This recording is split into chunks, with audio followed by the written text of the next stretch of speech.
bukol sa pipit sa sangan ng isang kahoy.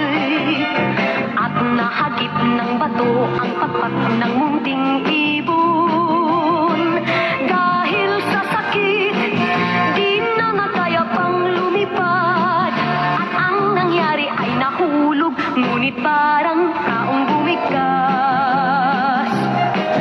Mamang kay Lupit, ang puso mo'y di na nahabag. Pag pumanaw ang buhay ko, may isang pipit na iiyak. Mamang kay Lupit, ang puso mo'y di na nahabag.